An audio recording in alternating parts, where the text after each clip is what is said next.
Smoke का जोर बरकरार। स्मार्ट लॉकडाउन के बावजूद स्मोक कम ना हो सके। लाहौर आज भी फिजाई आलूदगी के लिहाज से दुनिया में पहले नंबर पर। Air quality index 415 record. भारतीय दारुल हुकूमत नई दिल्ली दुनिया का दूसरा आलूदा तरीन शहर करार। कराची फिजाई आलूदगी के लिहाज से दुनिया में चौथे नंबर पर। 3 रोजा स्मार्ट लॉकडाउन के बाद तालीमी इदारे खुल गए, कारोबारी सरगर्मियां भी बहाल। शहरियों पर मास्क की पाबंदी बरकरार। अस्पतालों में स्मोक से मुतासरा मरीजों की तादाद में इजाफा। शहरी मास्क लाजमी पहने, तिब्बी माहिरीन का मशवरा।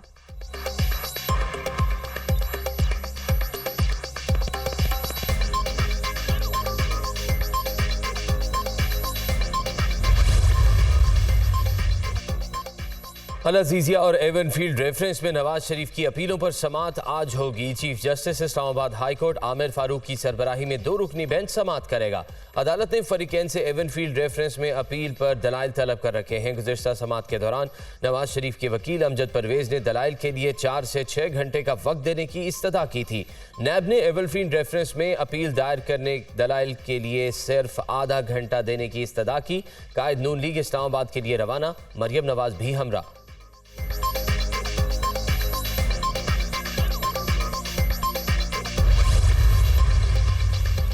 190 million pound scandal case. Chairman PTI को 4 रोजा जिस्मानी रिमांड के बाद आज अदालत पेश किया जाएगा। एहतसाब अदालत के जज मोहम्मद बशीर अडियाला जेल में समाअत करेंगे। चेयरमैन पीटीआई का अब तक मजमूई तौर पर 10 रोजा जिस्मानी रिमांड दिया जा चुका है।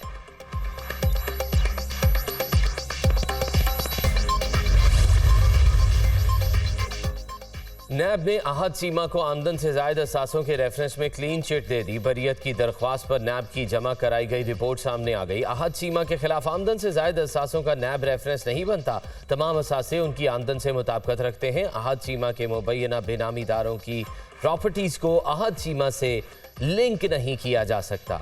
नैब रिपोर्ट।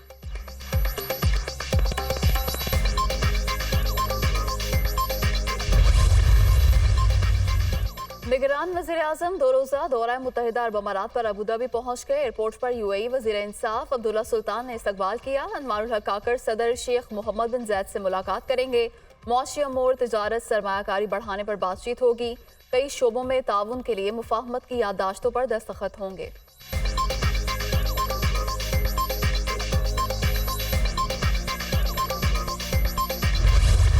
इसराइल और हमास के दरमियान कैदियों के तबादले का तीसरा दौर। हमास ने मजीद 17 कैदियों को रिहा कर दिया। रिहाई पाने वालों में 9 बच्चों समेत 13 इसराइली, 3 थाई और 1 रूसी शहरी शामिल। कैदियों को रेड क्रॉस के हवाले किया गया। रिहा होने वालों की मजमूई तादाद 62 हो गई। इसराइल ने भी 39 फलस्तीनी बच्चों को रिहा कर दिया। रिहाई पाने वालों की मजमूई तादाद 117 हो गई।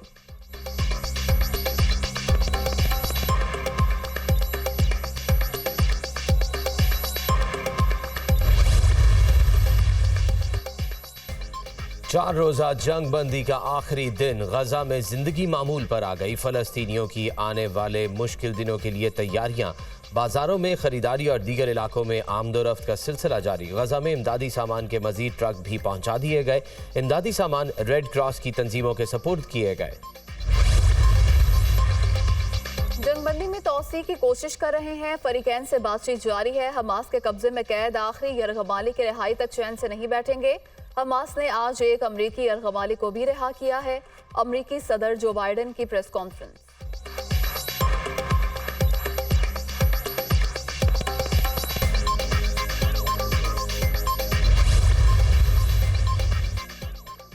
दुनिया का मुस्तकिल जंगबंदी का मुतालबा। इसराइली वज़ीर आज़म की हट धर्मी जारी। यरगमालियों की वापसी और हमास को ख़त्म करने की पूरी कोशिश कर रहे हैं। फौजी हुक्काम को खदशा है तवील जंगबंदी हमास को ख़त्म करने की इसराइल की कोशिशों को कमज़ोर कर देगी। हमास को ख़त्म करना, तमाम मग़वी अफराद को वापस लाना और इस बात को यकीनी बनाना कि गज़ा दोबारा कभी इसराइल के लिए ख़तरा नहीं बनेगा। नेतन्याहू का गज़ा में नामालूम मकाम पर फौजी हुक्काम से खिताब। गजा में आर्जी जंगबंदी में तौसी का मुतालबा जोर पकड़ गया। स्पेन के शहर बार्सिलोना में हजारों अफराद का निहत्ते फलस्तीनियों के हक में मुजाहरा। बरतानवी शहर ग्लास्को में भी फलस्तीनियों के हक में रैली निकाली गई। मुजाहिरीन का गजा में मुस्तकिल जंगबंदी के हक में नारे।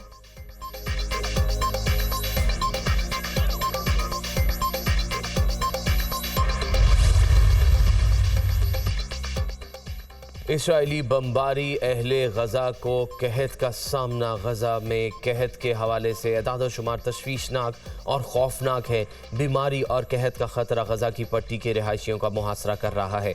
गजा की पट्टी के अंदर बेघर होने वाले 17 लाख फ़लस्तीनियों को वबाई अमराज के बड़े फैलाव के खतरे का सामना है। गजा की पट्टी में दाखिल होने वाली इमदाद बहुत कम है। क्रॉसिंग को बगैर किसी शर्त के खोला जाना चाहिए। वर्ल्ड हेल्थ ऑर्गेनाइजेशन के रीजनल डायरेक्टर डॉक्टर अहमद अल मुनज़री की अल अरेबिया से गुफ्तगू। जंगबंदी के बावजूद इसराइल का जंगी जुनून बरकरार। सेहूनी फोर्सेस ने मगरबी किनारे में 4, रफा और खान यूनिस से शुमाली गजा जाने वाले 2 फ़लस्तीनियों को शहीद कर दिया। फायरिंग के वाक़यात में 11 अफराद शदीद जख्मी हो गए। गजा में 80% फ़लस्तीनी आबादी बेघर हो गई। अल-कसाम ब्रिगेड्स की जानिब से 4 कमांडर्स की शहादत की तस्दीक।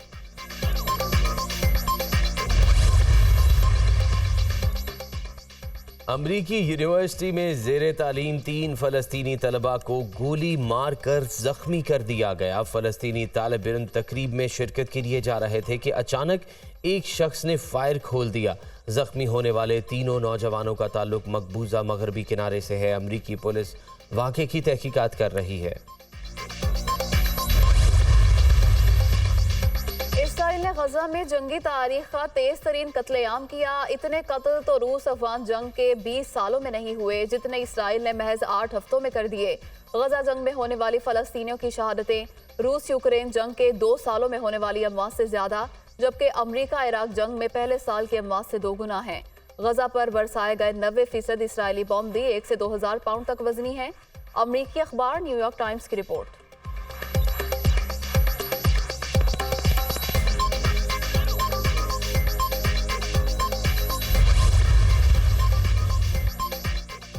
इसराइल को एक हफ्ते में दूसरा झटका। हूसी बागियों ने एक और इसराइली बहरी जहाज अगवा कर लिया। अमले के 22 अफराद यरगमाल। बहरी जहाज को यमनी साहिल के करीब अगवा किया गया जिस पर लाइबेरिया का झंडा लगा था। इसराइली हुकाम ने जहाज अगवा होने की तस्दीक कर दी।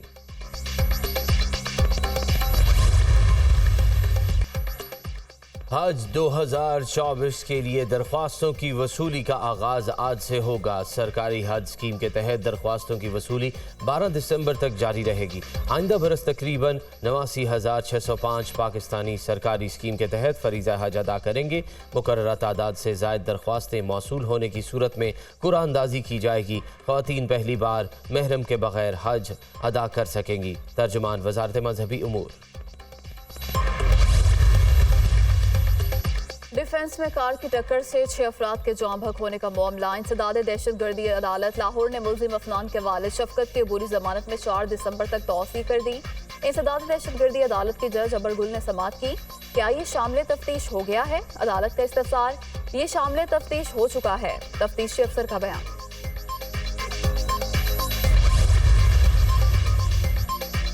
पाकिस्तान का इक़्तिदार कराची की सड़कों से चलेगा। जागीरदार हुक्मरानों से जवाब लेंगे। आईनी तरमीम में तब्दीली ना हुई तो हुक्मरानों को तब्दील कर दिया जाएगा। MQM कन्वीनर खालिद मकबूल सदीकी का कोरंगी कराची में अवामी इज्तिमा से खिताब। 15 साल से सिंध पर हुकूमत करने वाले 5 साल के लिए हमें हुकूमत दें, इतना काम करेंगे आपको लड़काना भी जीतने नहीं देंगे। एक मरतबा सिंध हमें दो, तुम्हें मुकाबले के काबिल नहीं छोड़ेंगे। मुस्तफ़ा कमाल का चैलेंज। 15 साल से सिंध के इख्तियारात और वसाइल पर कब्जे को ख़त्म करना है। फैसला 8 फरवरी को हो जाएगा। फारूक सत्तार का दावा।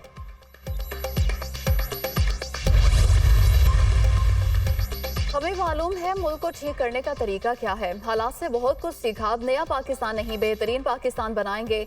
अंधे वादे नहीं कर रहे, जो कह रहे हैं करके दिखाएंगे। IPP सरबराह जहांगीर तरीन का कामुकी में वर्कर्स कन्वेंशन से खिताब। चोर लुटेरे मुल्क को लूट कर खा गए। गरीबों को बिजली मुफ्त, मोटरसाइकिल सवारों को आधी कीमत पर पेट्रोल देंगे। अब्दुल अलीम खान।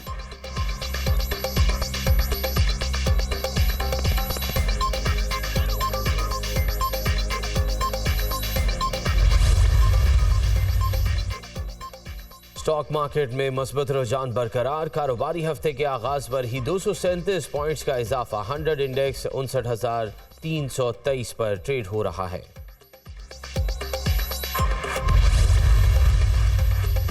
गैर कानूनी अफगान बाशिंदों की वतन वापसी का सिलसिला जारी। 26 नवंबर को 1640 गैर कानूनी अफगान बाशिंदे अपने मुल्क चले गए।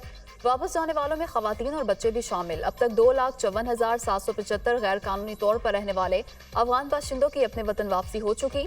पाकिस्तान ने 40 साल तक अफगान बाशिंदों की मेहमान नवाजी की। वतन वापस जाने वाले भी खुश।